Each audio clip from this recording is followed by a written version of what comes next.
2026 parliamentary elections were credible and competently managed, marking a pivotal step towards restoring democratic governance and rule of law. The Commission worked independently and transparently, while the commitment of election officials to uphold democratic standards has set a new benchmark for future elections in Bangladesh. However, disinformation, the ever-present fear of mob violence, and the strikingly narrow political space given to the women harmed the democratic process. I trust that the newly elected leaders will have the strengths required to make women's choices heard in the political arena. Ladies and gentlemen, now a few words about the EU election observation mission. Our mission started at the end of December. In mid-January, we deployed already our 56 long-term observers to all 64 administrative districts of Bangladesh. For election day, our mission has reinforced with 90 short-term observers arriving from Europe and Canada and 35 locally recruited diplomats from EU member states and partner countries. A delegation of members of the European Parliament further broadens our scope of observation. At full force, there were more than 200 EU observers from all EU member states, as well as from Canada, Norway, and Switzerland. On election day, EU observers visited 1,805 polling centers all across the country, in cities, towns, and villages. After the polls were closed, our teams observed the ballot counting, and late at night on the 12th of February, all were present at the tabulation of the results.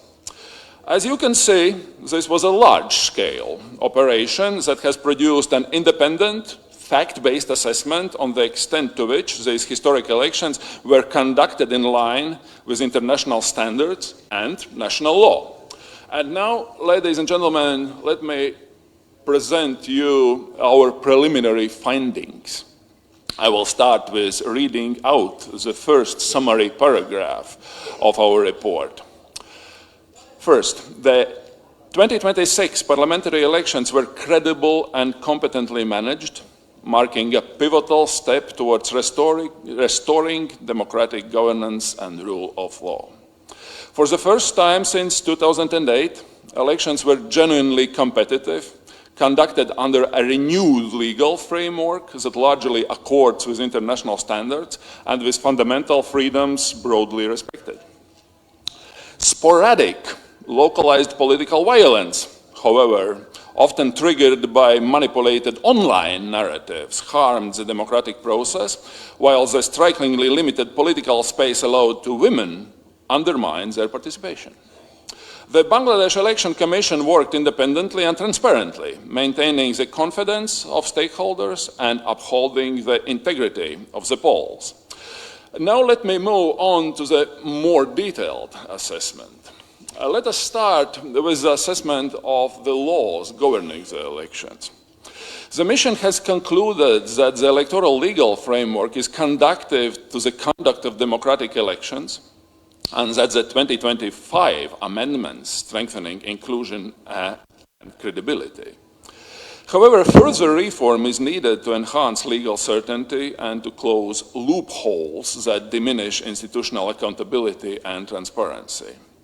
We saw the recently appointed Election Commission adopting a proactive approach to rebuilding public trust in the elections. And we note the support that was afforded to the Commission by the interim government and other stakeholders. The Commission worked transparently, responded promptly to media queries, shared information of public interest, and maintained dialogue with political parties. However, there were also some setbacks. For example, the stringent campaign rules were not consistently enforced, which at times was feeding perceptions of bias and contributed to grievances voiced by many political parties, including also two major coalitions. The Commission delivered election day preparation professionally and on time, lending credibility to the polls.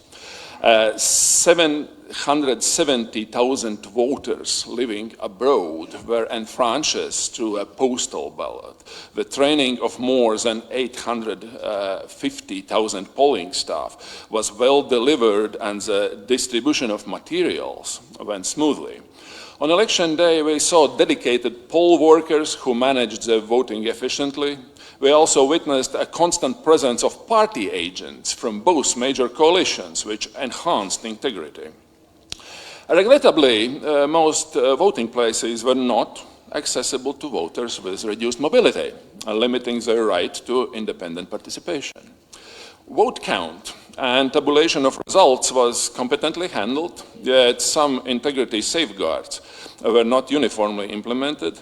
Whilst efficient, the requisite checks were not always performed during ballot counts, and in 3 cases observed by the Electoral Observation Mission, tabulation lacked transparency. On the positive, party agents could follow the process, and regular updates on constituency results were released by returning officers, which helped to build public confidence in the accuracy of these results. It is important to stress that the foundation for these genuinely competitive elections were laid already during the candidate registration process. The Election Commission efficiently handled more than 600 appeals and reinstated 2/3 of appellants, upholding their right to stand, which is a fundamental right in a truly democratic election. More than 2,000 candidates were on the ballot, which meant voters were offered a broad range of political alternatives.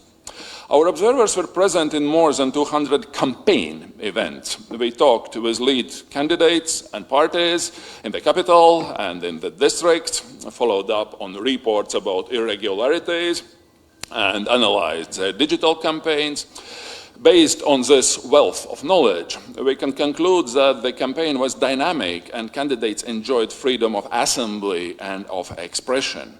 We also note that by the end of the campaign, the rhetoric heightened and focus shifted from policies to personal insults and mutual allegation of misconduct made during the rallies and amplified on social media.